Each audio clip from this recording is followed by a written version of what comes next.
ओ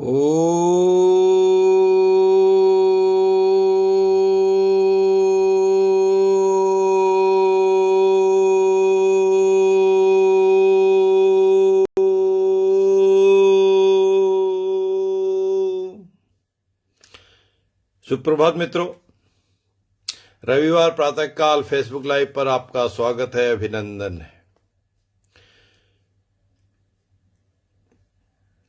कराग्रे वसते लक्ष्मी, कर मध्ये च सरस्वती, करमूले स्थितो ब्रह्मा, प्रभाते कर दर्शनम। मित्रों, आपको लग रहा होगा कि प्रातः काल में हाथ आगे करके नमाज की तरह कुछ पढ़ रहा हूं। मित्रों, यह केवल स्तुति है। सामुद्रिक शास्त्र का जो संदेश है, आदेश है, जो ज्ञान है, उसी के अनुसार हथेली के अपने दर्शन, हाथ के दर्शन प्रातः काल नित्य प्रति रूप से करना चाहिए। और कब करना चाहिए? प्रातः काल उठते ही या किसी भी कार्य को शुरू करने से पहले ही। इसका वजह, इसका रीजन सिर्फ और सिर्फ इतना है कि हम दूसरों पर दोषारोपण न कर सकें।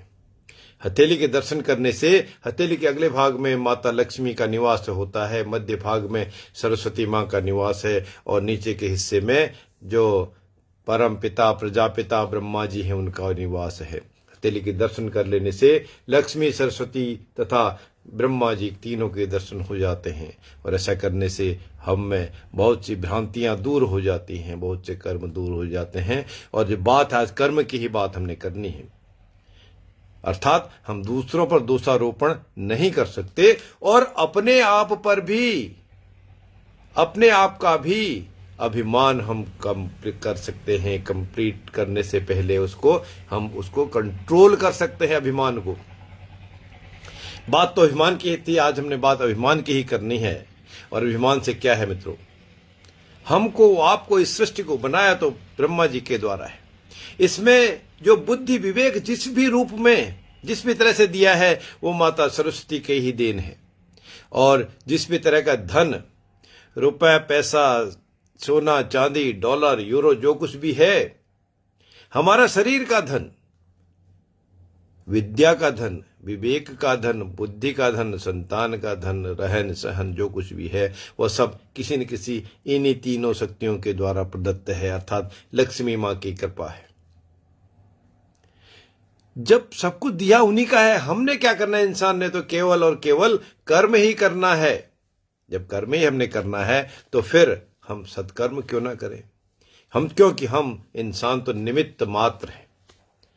अल्टीमेटली ले जाने वाला, बताने वाला, दिखाने वाला, भटकाने वाला या कहीं और भी ड्रैग करने वाले तो वो परमपिता ही है। तो फिर हम अपने कर्मों को सुदृढ़ रूप से सुकर्म क्यों ना करें? इसी कड़ी में बात मित्रों अभिमान की थी, प्राउड की थी, घमंड की थी। तो आज हम किस चीज का घमंड? क्या किसी को पता है? अभी हम बात करते हैं, पल में क्या होगा, दूसरे पल में क्या होगा? क्या सांसें रुक नहीं जाती है अचानक? क्या और कोई ऐसी घटना, अच्छी या बुरी, घटित नहीं हो जाती? जिसका हमको प्लान किया है वह भी हो जाती है या वह रुक भी जाती है। जिसका प्लान नहीं किया, जिसका सोचा नहीं है, विचारा नहीं है, अनवांटेड भी है, वह भी घटित हो जाती है।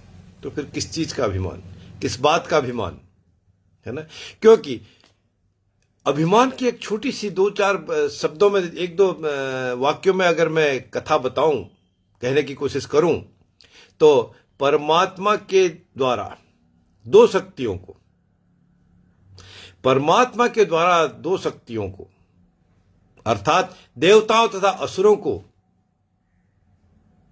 जब युद्ध कराया गया, देवता जीत गए, असुर हार गए। तो उसके बाद क्या हुआ मित्रों? कहानी की बात तो इतनी है कि देवताओं में अभिमान आ गया। और बाद में देखते हुए देवताओं ने क्या किया कि जब दूसरे जनों से, मनुष्यों से, राक्षसों से, असुरों से मुलाकात होती थी तो उन्होंने अपना कुछ करना दिखाना शुरू कर दिया। अपना अभिमान, अपना घमंड दिखाना शुरू कर दिया, या स्वाभिमान बढ़ गया, उनका अभिमान बढ़ गया। तब भगवान ने परमपिता ने सोचा कि यदि यह घमंड बना रहेगा या जिसका भी घमंड बना रहेगा उसका पतन होना निश्चित है, तो क्यों न इनके घमंड को कम किया जाए, घमंड को चूर किया जाए, अभिमान को कम किया जाए। तब भगवान ने इसी घमंड को, अभिमान को कम करने के लिए परीक्षा लेनी शुरू की देवों की।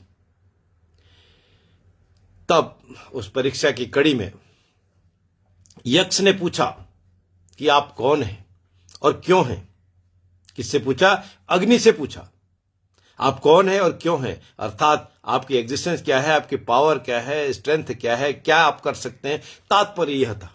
तब अग्नि ने तुरंत उत्तर दिया कि मैं अग्नि हूं, मैं सब कुछ भस्म कर सकता हूं, मेरे में इतनी ताकत है।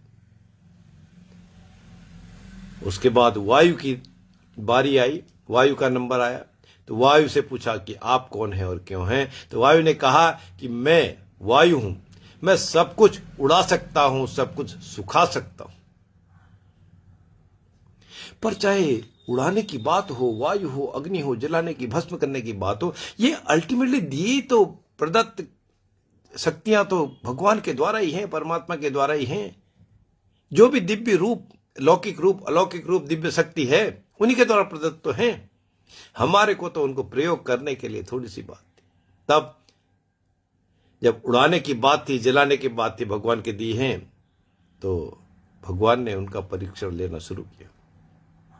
एक तिनके को अग्नि के सामने लाके रख दिया और दोनों की परीक्षा उसी तिनके से कर दी। जलाने के लिए कह दिया गया, आदेश दे दिया गया, चैलेंज दे दिया अग्नि को कि आप इस तिनके को जलाइए। विकराल अग्नि प्रस्फुरित होने के बाद भी वह तिनका नहीं जला।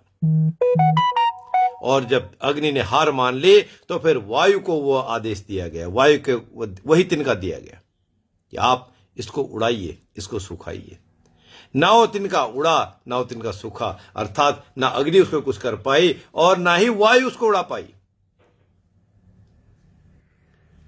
दोनों ने ध्यान करके, योग क्रिया के द्वारा, योगिक क्रिया के द्वारा भगवान को प्रणाम किया, नतमस्तक होकर कहा और समझ में बात आई। तब अग्नि और वायु दोनों ने क्या कहा कि हे परमपिता, परमेश्वर, भगवान, आपके दिए हुई ये सारी शक्तियां हैं, आपके बिना, आपके आदेश के बिना, आपके संदेश के बिना, आपके परमिशन के बिना हम कुछ नहीं कर सकते। अर्थात भगवान ना चाहे तो कुछ नहीं हो सकता।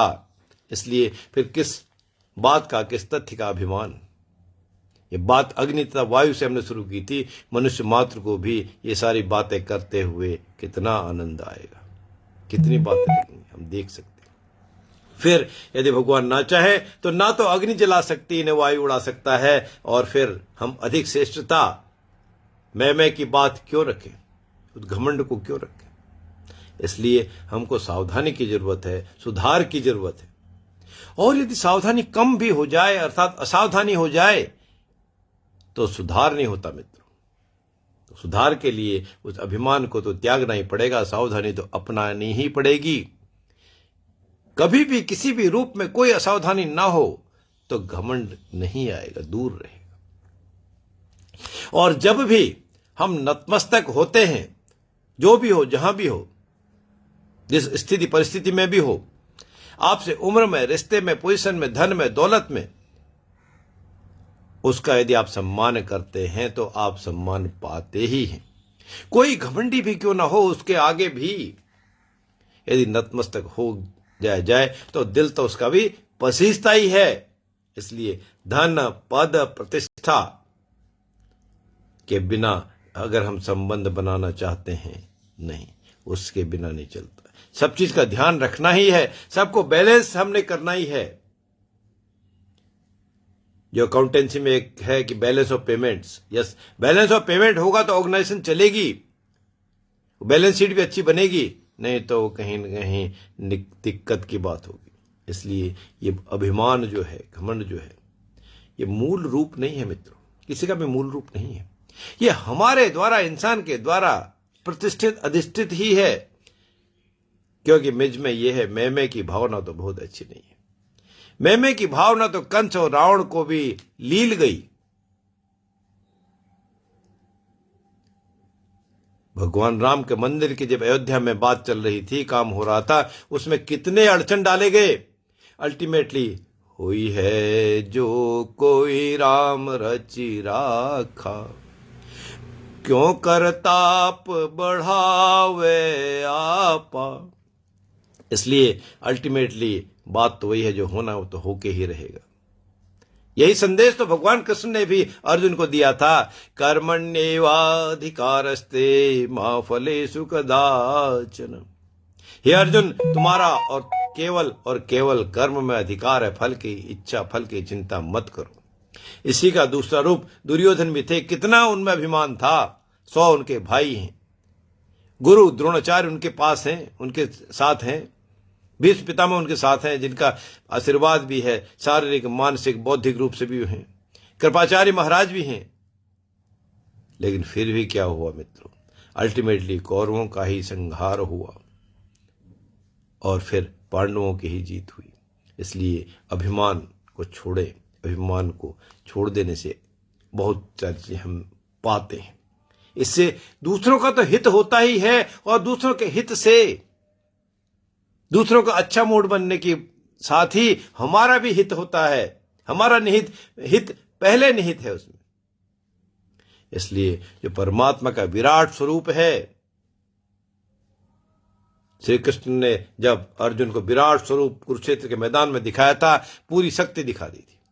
हनुमान जी महाराज के द्वारा सूर्य को निगल लिया गया। सूर्य का घमंड हनुमान जी ने कम कर दिया। वो तो भगवान राम थे, जिन्होंने हनुमान जी को समझाया, तब उन्होंने सूर्य को छोड़ दिया। कंस ने बहन तेरा बहनोई को जेल में डाल दिया, फिर भी भगवान कृष्ण पैदा हुए। रावण ने क्या क्या कर्म किए या नहीं किए, ये सारी बातें हम आज के समय की भी हम बहुत सारे बातों को जानते हैं। इसलिए उस अभिमान को, घमंड को यथासंभव आज से, इस पल से त्यागने की कोशिश तो करें। और उस त्याग से हम कहां तक नहीं पहुंचेंगे, इसकी कल्पना हम सोच नहीं सकते। अर्थात असीम की हमको प्राप्ति होगी। मित्रों, आज की बात इतनी ही। आने वाले रविवार के दिन फिर किसी और तथ्य पर बात करेंगे। मेरे परम मित्र, मेरे अनुज, एक कॉम्पिटेंट, एक क्वालिफाइड सिविल इंजीनियर, आर्किटेक्ट, वास्तुशास्त्री, और उससे भी ज्यादा जिनको निरंतर प्रयत्न और खाली प्रयत्न नहीं, रिसर्च करने वाले इस गूढ़ विद्या में, ज्योतिष में, वो लाइव हैं। उनका साधुवाद, धन्यवाद। उनको बहुत सा प्यार, ढेर सारा प्यार। और भी बहुत सारे मित्र जुड़े हैं जो अभी नहीं लाइव आ पाए, वो उनके लिए फेसबुक पर रहेगा, यूट्यूब पर भी रहेगा। वो भी बाद में इसका ठीक लगे तो आनंद उठा तो सकते हैं। लाभ तो उनकी अपनी किस्मत है, आनंद तो उठा सकते हैं, अच्छा लगता हो। अब तब तक के लिए साधुवाद, धन्यवाद। आने वाले रविवार के दिन किसी एक और तथ्य पर फिर बात करेंगे। जय श्री राम, जय जय श्री राम।